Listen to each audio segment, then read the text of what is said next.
Hello, I am Yasuki Yamazaki at GFZ Potsdam. In this presentation, I am going to present recent exciting findings on vertical whole atmosphere coupling during the Antarctic sudden stratospheric warming in September 2019. Our main interest is to understand vertical coupling of the atmosphere, especially its impact on the ionosphere. A sudden stratospheric warming, or SSW, gives us a good opportunity to understand the response of the ionosphere to forcing from below. It has been about 10 years since the famous SSW of January 2009. The 2009 SSW was a major warming and happened to occur during solar minimum, which helped researchers identify SSW effects on the ionosphere, separate from other variability due to solar and geomagnetic activities. We are currently under another solar minimum between solar cycle 24 and 25, and what happened last year in 2019 was another strong SSW, but this time in the southern hemisphere. The occurrence of SSW is much less frequent in the southern hemisphere than in the northern hemisphere, so the ionospheric response to an Antarctic SSW is not well understood. We take this unique opportunity to investigate whole atmosphere coupling during the September 2019 Antarctic SSW. Here we present a comparison of January 2009 SSW and September 2019 SSW. These figures show the annual cycle of the polar temperature at 10 hectopascal. The left panel is for the year 2009 at the North Pole, while the right panel is for 2019 at the South Pole.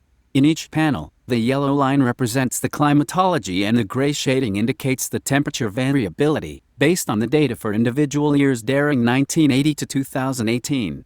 The red line shows the temperature variation for the year of the SSW, showing a large temperature disturbance in both cases.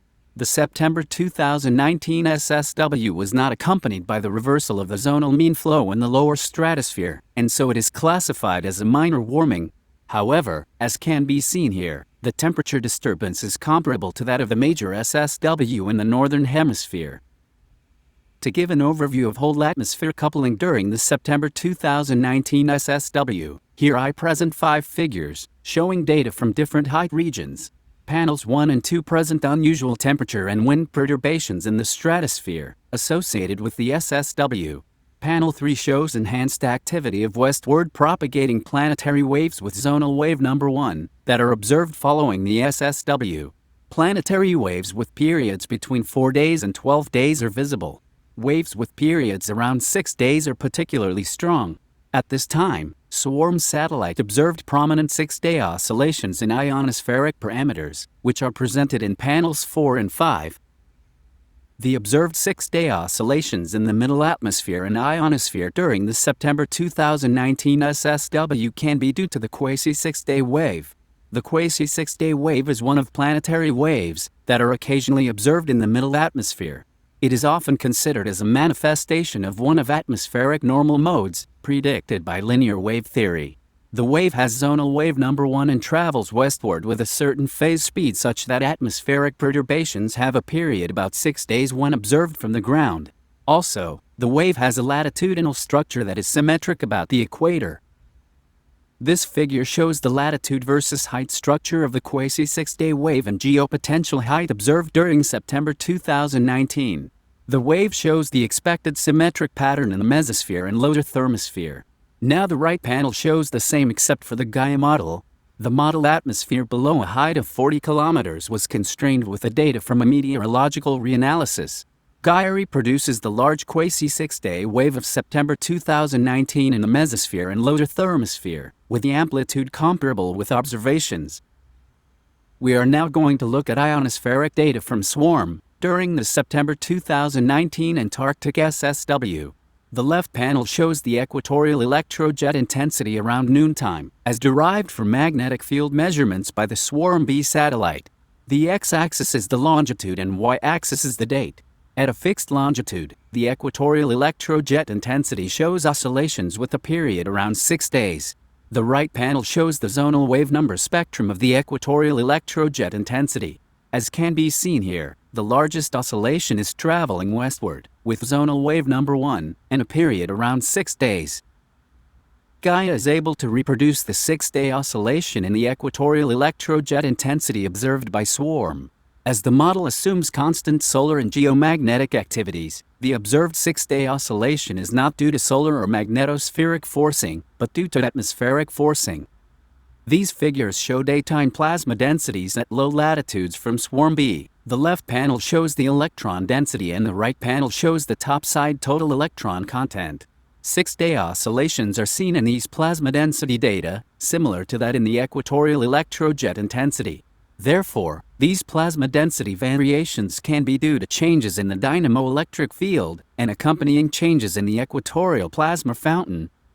In the recent study, Lin et al. Presented the global distribution of the 6-day oscillation in the plasma density during the September 2019 SSW, using a data assimilation product called Global Ionospheric Specification, or GIS.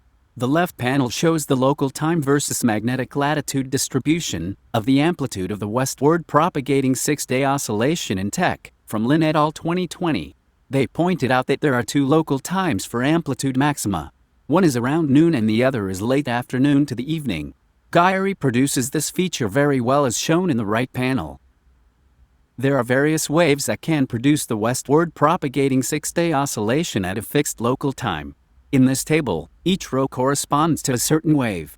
For example, the quasi 6-day wave has a frequency omega-6 and zonal wave number 1. The migrating diurnal tide, DW1, has a frequency omega-d and zonal wave number 1. It is known that the nonlinear interaction between two waves generates secondary waves that have the frequencies and zonal wave numbers that are the sums and differences of the interacting waves. That is, the nonlinear interaction between the quasi 6-day wave and DW1 generates two secondary waves. One has the frequency omega-d plus omega-6 with zonal wave number 2, and the other has the frequency omega-d minus omega-6 with zonal wave number 0. Similarly, the nonlinear interaction between the quasi 6-day wave and migrating semidiurnal tide, SW2, generates two secondary waves. Of course, these waves have different periods from each other. However, when these waves are sampled at a fixed local time, the period of the quasi 6-day wave and the period of these secondary waves are exactly the same. In other words, the quasi 6-day wave and secondary waves cannot be distinguished at a fixed local time. So, the observed westward propagating 6-day oscillation at a fixed local time can be either due to the quasi 6-day wave or the secondary waves. To overcome this ambiguity problem, we performed numerical experiments that are designed to separate the contributions of forcing by the quasi 6-day wave and forcing by secondary waves. These panels show the amplitude of the westward propagating 6-day oscillation in total electron content during the September 2019 Antarctic SSW. In the left panel, the ionospheric model of Gaia was forced with waves with periods shorter than 1.5 days including tides and secondary waves. In the right panel, the ionospheric model of Gaia was forced with tides and quasi 6-day wave. The results suggest that the observed 6-day oscillation in total electron content is mainly due to forcing by secondary waves, not due to the quasi 6-day wave itself. Summary and conclusions. A rare SSW occurred in the southern hemisphere in September 2019. It was a minor warming, but the temperature disturbance was comparable to major SSW in the northern hemisphere. Unusually strong quasi 6-day wave was observed in the middle atmosphere. Swarm data showed 6-day oscillations in the equatorial electrojet intensity and low-latitude plasma densities. Gaia was able to reproduce the ionospheric 6-day oscillations, as well as the quasi 6-day wave in the middle atmosphere. The ionospheric 6-day oscillations are not directly due to the quasi 6-day wave but due to secondary waves generated by the nonlinear interaction between the quasi 6-day wave and migrating tides. Thank you for your attention. The main part of the results presented in this presentation are documented in our papers. So for more information about this study, please check out these papers. Also, feel free to directly contact me for questions and comments.